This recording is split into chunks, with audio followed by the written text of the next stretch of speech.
Okay, perfect, everybody. I can see we're starting to get some people loading into the chat here. What we're going to do is we're just going to kind of let some more folks get loaded in, and we're going to get started right at 3 here. So you'll have to bear with me for a few minutes as we start to see people get loaded up, but we're going to hit the ground running here in just a few minutes.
Okay, we've got a lot of people here joining right at the last minute.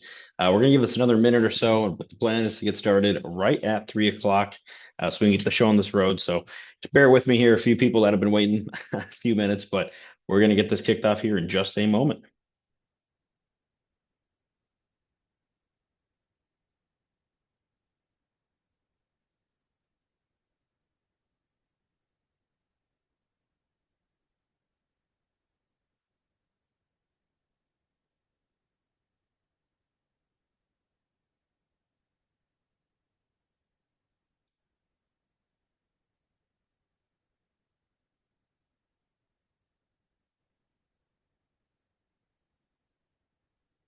Okay, perfect. So it looks like we are at exactly 3 o'clock. So we're going to go ahead. We're going to get started here. I know we promised to get these wrapped up in 15 minutes. So that's exactly what we are. What we're going to do, our topic today is AI assistance. But before we kind of dive into it and get started, just quick reminders. There's a poll at the bottom of the screen here where you guys can vote on next month's webinar topic.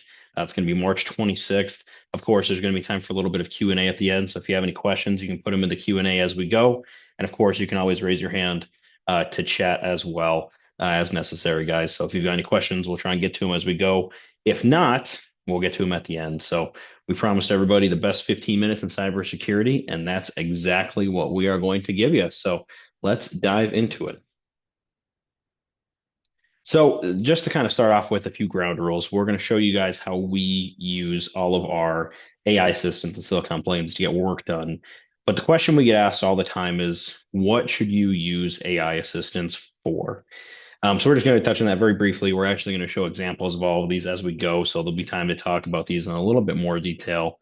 But the first biggest time save that an AI assistant can do for you is to provide a lot of research and a lot of context to that research. So use an AI assistant to research internally, externally, review emails, review messages from people on your team. Maybe you've got different, departments that all share a chat that maybe aren't connected together, and you need to be able to peer through all of those. Use it to keep a, finger on the pulse of industry trends. Maybe it's breaking news, maybe it's, whatever other things that you're researching. But this does also include, like I mentioned internally, things like, hey guys, where does this project stand? Hey, when was the last time we communicated this change or this incentive or this program to this client? And we'll get into a little bit of detail with that. We got to be a little careful not to show off anything too confidential, but we'll kind of get to that here as we get going. The second place you should really use it is for notes and recaps. You no longer have to take meeting notes, schedule follow-ups, or remember email chains that had important stuff but are 15 emails deep and maybe 4 email conversations gone.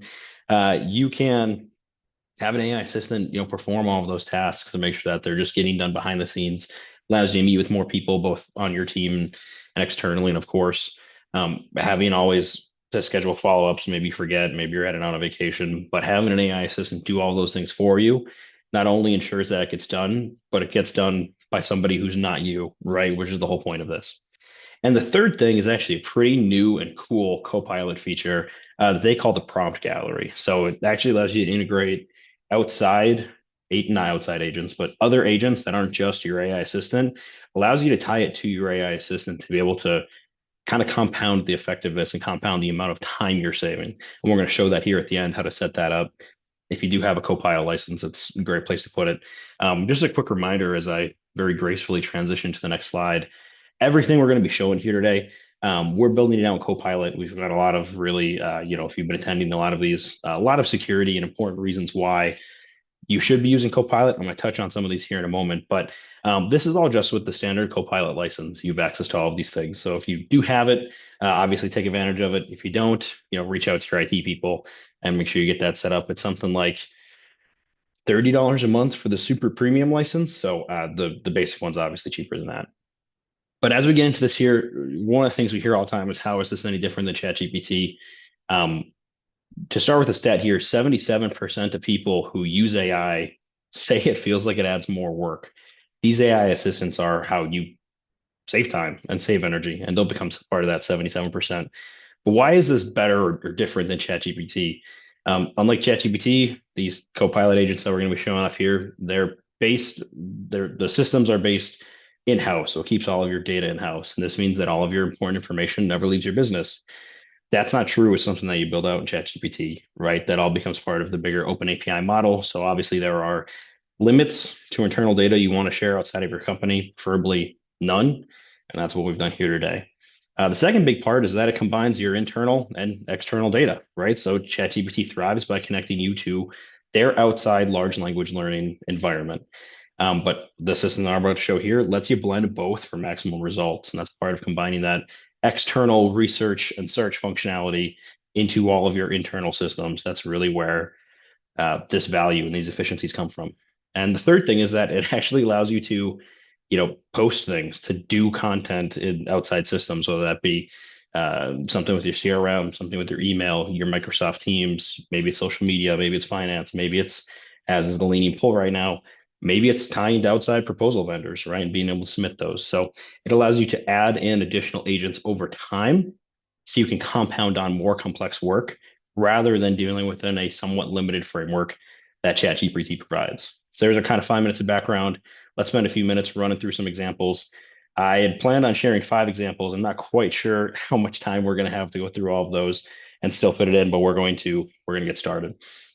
And so what's pulled up on my screen right now, this is actually my personal AI assistant built into our Copilot, right? So we're going to start with very quickly just some external research things. So in order to do that, you've got to flip over to the web version.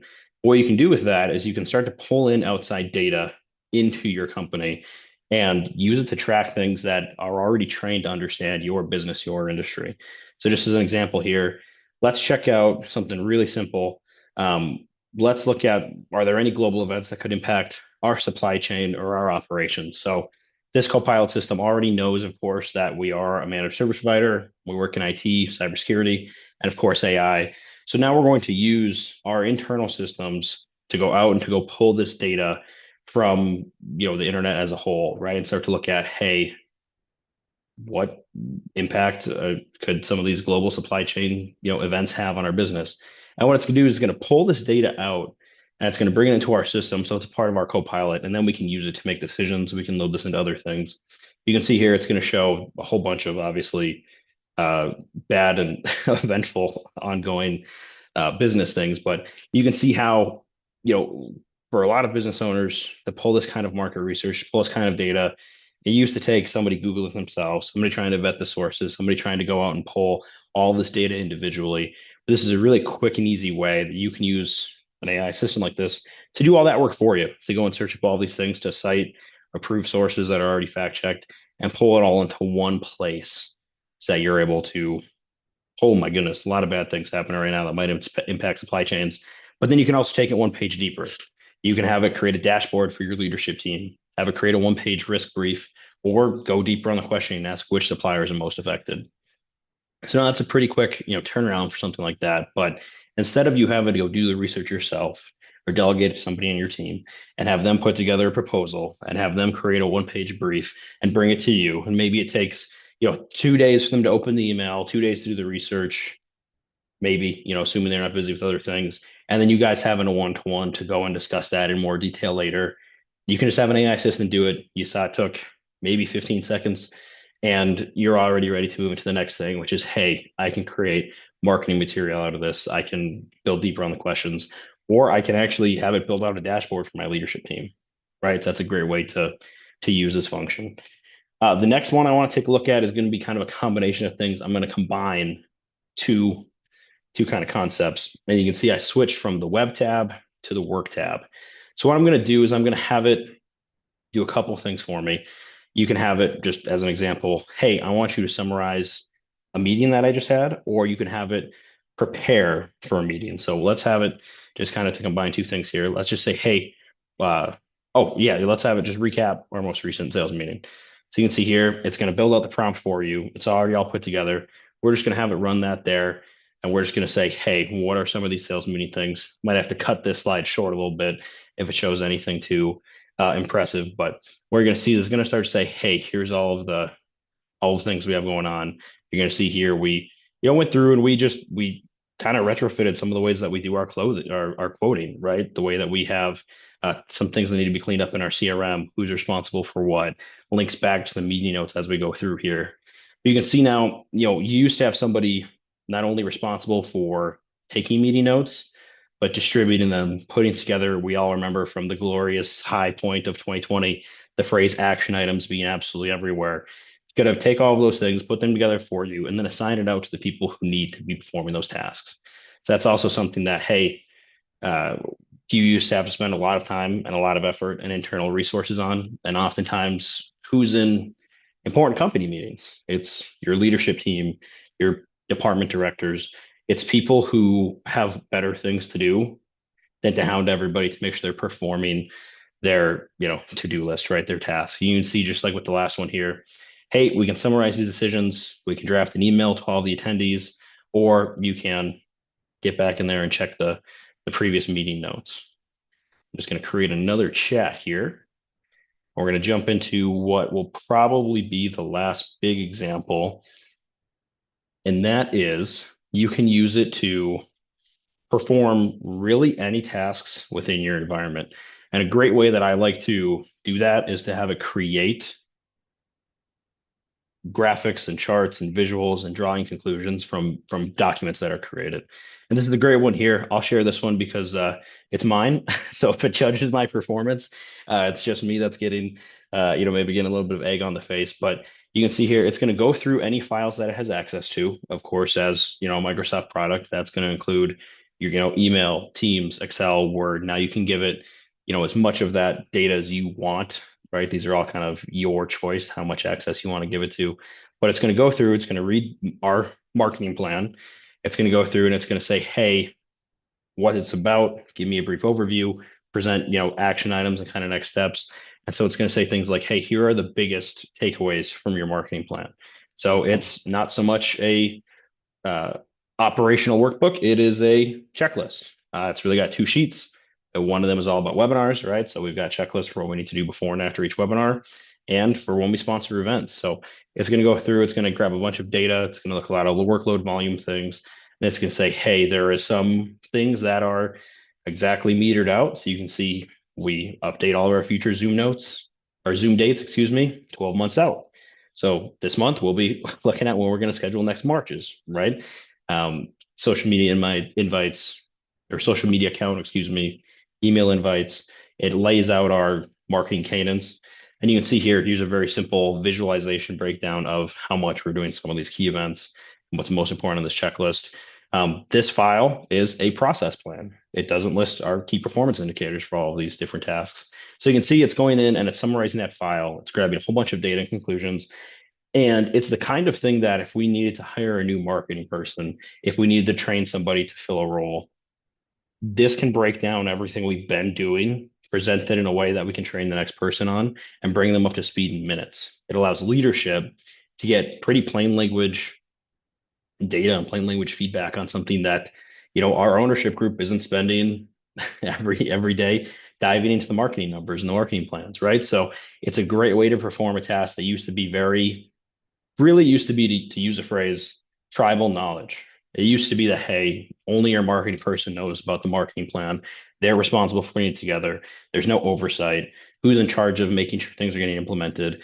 Your marketing person is always saying, hey, don't worry, I got it. And if they go, get sick or leave for a new job or go on vacation, the next person's got to start from scratch, right? Or hope they can interpret whatever it was the last person was doing. This type of AI system model where AI helpers monitor and manage all of these things allows anybody with the right accesses to be able to perform those same tasks. And I know we've got just a couple of minutes left here on this first part, but I want to show off what's kind of a new feature with Microsoft Copilot. This was something that's really been brought on board just as far as we can tell, early February.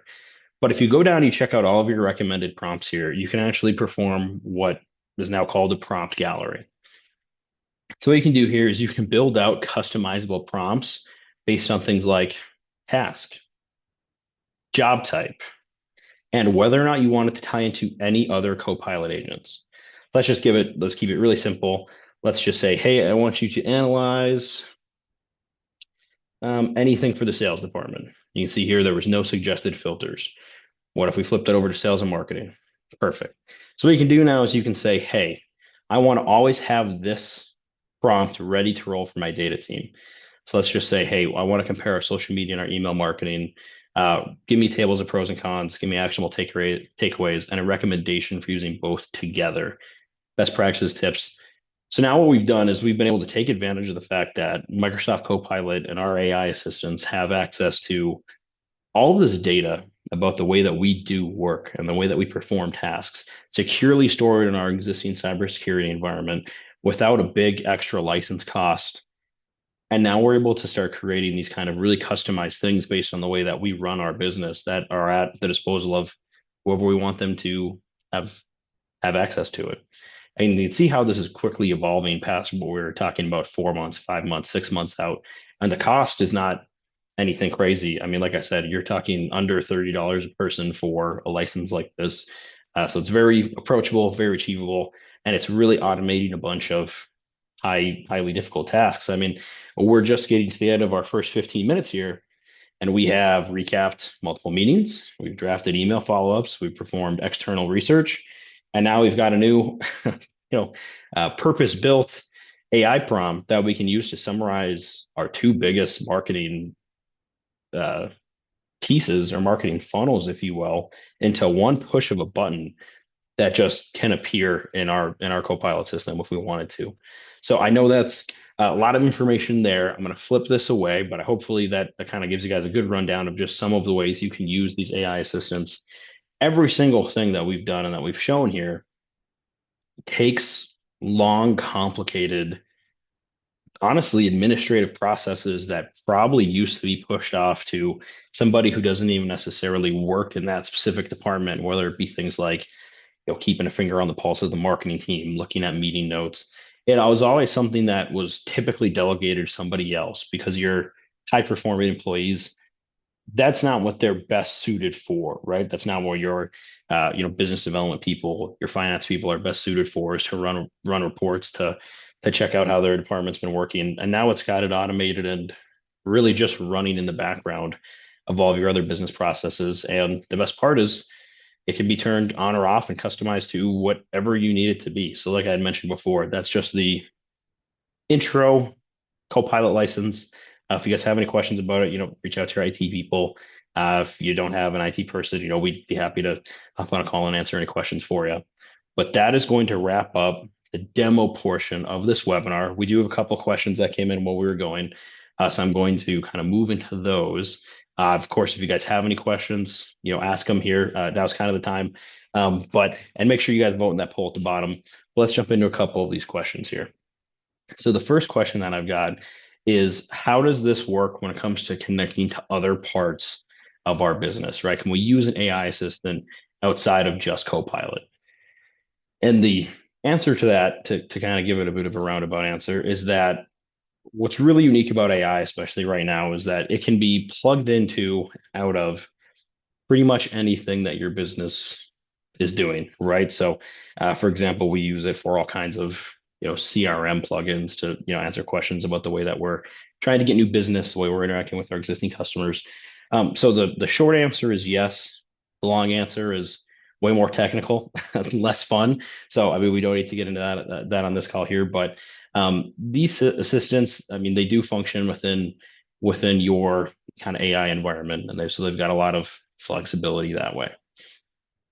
The second question that we got, this is actually a suggestion from one of our service people, is what limits are there when it comes to rolling these out for a company? And can people see each other's information, right? So the question there is really, hey, if me down here in the marketing department, if I've got an AI agent that's got access to my things, would I be able to see somebody else's information because we all work for the same company and we have the same license? And the answer to that is no, right? So uh, these are completely unique to the individual. It actually goes by email, to get a little dorky there for a second. But the answer to that is it's totally locked down to your individual person. Okay, if that kind of makes sense. Hopefully, I answered that question. And if I didn't, you can send me a private message. I did just get another question here in the chat. So the question is, thanks for the overview. Do we provide analytics alongside our agent AI products to show how people are using it? Thinking about something like admin insights for IT. So the answer is, short answer is yes. We do get a lot of analytics back on just bulk usage. What's a little bit trickier is we are not able to get specific like theme or specific question data, right? So it's more of spot checking based on user, if that makes sense. So if we see, hey, the finance team is using this, 5 times more than the customer service team is, well, is that because finance has a lot of questions and they're really adopting it and it's totally rolled out for what they want it to be and it's really effective? Or is it just, hey, the customer service team, they don't know how to use it. We need more training. So to answer that question, we are provided with and can provide a lot of bulk usage information when it comes to things like, hey, which questions specifically are being asked. We have to kind of go in and dig around a little bit to get those answers, but we absolutely can. It might depend a little bit on what kind of data specifically you're looking for. We can get into that a little more detail. This was an anonymous question, so I'm not quite sure who sent it, but if you want to send me an email or something after the fact, we can maybe have a little more of a conversation. But the short answer is yes. We do get a lot of data insights and analytics back. Okay, perfect. And then we did have just one more question that was submitted ahead of time. Oh, you're welcome. uh, the last question that we got submitted ahead of time was, what are the limits to the AI assistants? Because obviously what we've shown is pretty robust. But what are the limits to the AI assistants compared to other AI products out there? And the answer to that is your AI, any AI, is more effective the more specialized you train it to be. And so here's what I mean by that. Something like, ChatGPT or Claude or Gemini or whatever, they are trained to provide what is really, best way to put it would be internet consensus to an answer. So if you say, hey, I'm a newspaper company and I want to get people more engaged with, social media marketing, what are your insights? The answer it's going to give you are the answer to polls from a variety of internet-based expert answers, right? So the answer you're going to get is going to be almost certainly factually accurate, but it's also going to be very generic to what it can find on the internet, no different than if you Googled it. That's also true when it comes to using internal AI systems like this or closed AI systems like this. And so the more information you give any single piece of AI in your business, the more broad its knowledge base is going to be, and the more inaccurately it's going to answer questions. So the difference between something like an AI assistant and something that maybe has a little bit more teeth is around, hey, we're going to not give our large proposal creation document, all of the access to our salespeople's emails, because it doesn't need any of that to do its job. We don't want it to get gunked up saying, well, Damien had an appointment at 2 o'clock today if we're trying to respond to a proposal, right? So it's more about the more specialized you can make something, the more you can restrict what it knows and how it can answer questions, the more accurate it's going to be. And that's why you see things like ChatGPT hallucinating, because it's combining questions people have asked, responses people have given to their agent, responses to Q&A forums on the internet and things it pulls from Reddit, for example, right? And it's trying to combine and sort all of that data to answer your question. An AI system like what we build out here, we only feed it what it needs to know. We give it the bare minimum it needs to do its job, and that gives it more accurate answers. But it's not necessarily something you want to uh, having more AI agents that are more specially trained is better than having one that just tries to know everything, if that makes sense. Perfect. Well, I'm not seeing any other questions here. I'll leave it open for just a couple of minutes while we wrap up. So if you have any, throw them in there. But with that, our next webinar is actually going to be Thursday, March 26th, same time. I'm looking at the poll results here. It looks like AI powered CRM management is going to be the topic. So that's going to be really, really awesome. We'll show you guys a little bit of how we use it at Silicon Plains and how we've implemented it for a couple of other clients. But I think that's going to be an excellent topic. And of course, everybody, thank you very much for attending. If you have any questions, we'll be sending out a follow-up email with the recording here. If not today, tomorrow, feel free to shoot us those questions or send it to us privately, right? And we'll get those answered for you. But until next time, everybody, thanks for stopping, and we'll talk to you soon.